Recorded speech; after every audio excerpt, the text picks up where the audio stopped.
Oke, bismillahirrahmanirrahim.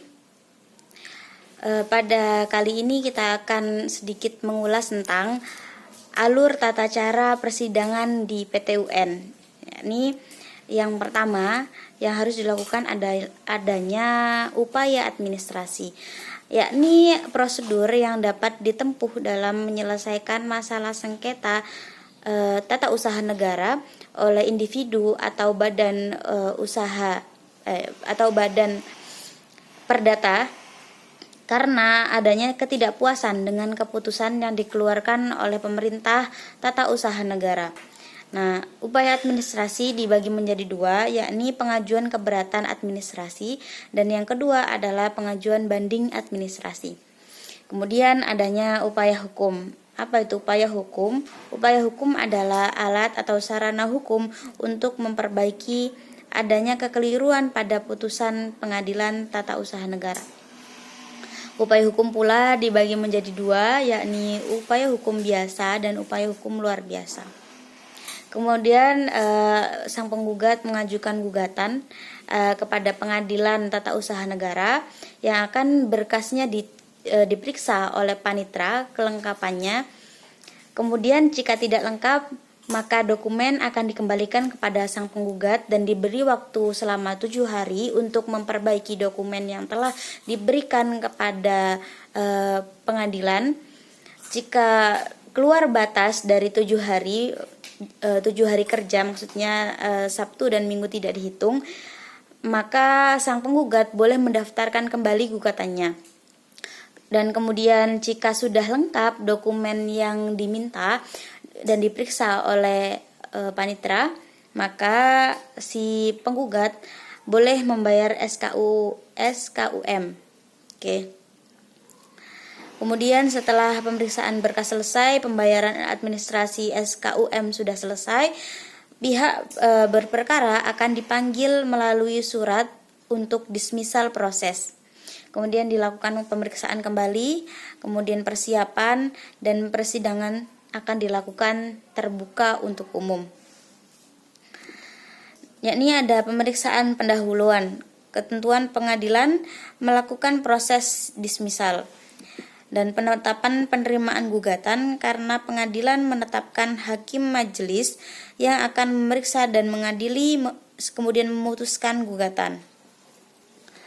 Dari sana hakim menentukan hari sidang atau sidang pemeriksaan persiapan. Pemeriksaan persiapan dibuka dengan diselenggarakan dalam forum sidang tertutup untuk umum. Ya, kemudian di dalam persidangan nanti akan ada yang namanya pembacaan gugatan, yakni sesuai dengan pasal 74 Undang-Undang Nomor 5 Tahun 1986. Kemudian setelah pembacaan gugatan dari sang penggugat atau kuasa hukum sang penggugat, kemudian hakim akan memberikan waktu untuk sang tergugat memberikan alasan atau sanggahan-sanggahannya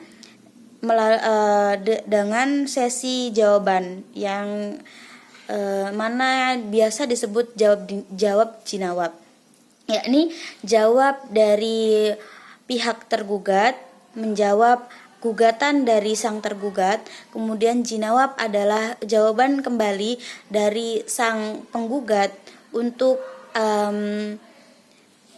menyelesaikan masalah atau alasan yang dibawa oleh sang tergugat. Kemudian pembacaan jawab dijawab juga diterangkan dalam pasal 74 Undang-Undang Nomor 5 Tahun 1986. Nah, kemudian setelah jawab jinawab selesai, maka akan dilakukan pemeriksaan surat-surat bukti gitu, akan diperiksa oleh hakim pembuktian dalam sesi selanjutnya. Namun jika di sana ada sanggahan lagi, maka akan dilakukan replik duplik, yakni yang dikemukakan dalam pasal 75 ayat 1 Undang-Undang Nomor 5 Tahun 1986. Nah, pembuktian ini dalam kasus hukum acara tata usaha negara itu memerlukan 5 bukti yang diterima oleh persidangan, yakni yang pertama surat atau tulisan, surat otentik ataupun berbentuk tulisan. Yang kedua adalah keterangan para ahli, yang ketiga keterangan saksi, yang keempat pengakuan pihak yang disengketakan, yakni pihak tergugat, dan yang terakhir adalah pengetahuan hakim. Kemudian setelah pembuktian selesai, pemeriksaan alat bukti sudah dilakukan, upaya pembuktian juga sudah tuntas, maka akan dilanjutkan lagi ke sesi selanjutnya, yakni kesimpulan. Kesimpulan ini akan dibacakan oleh kedua belah pihak, kesimpulan dari tergugat dan kesimpulan dari pihak tergugat. Nah, kemudian setelah dibacakannya kesimpulan, maka hakim akan mengambil putusan. Dan putusan ini harus dibacakan atau diucapkan dalam forum terbuka untuk umum. Kemudian apabila salah satu pihak tergugat maupun penggugat tidak hadir dalam forum ini, forum pembacaan putusan, maka putusan hakim akan dikirimkan lewat surat kepada pihak yang tidak hadir. Nah, yang terakhir, materi muatan putusan itu menyangkut dengan apa yang diputuskan, misalkan nama, alamat, dan lain sebagainya, itu akan disertakan dengan detail.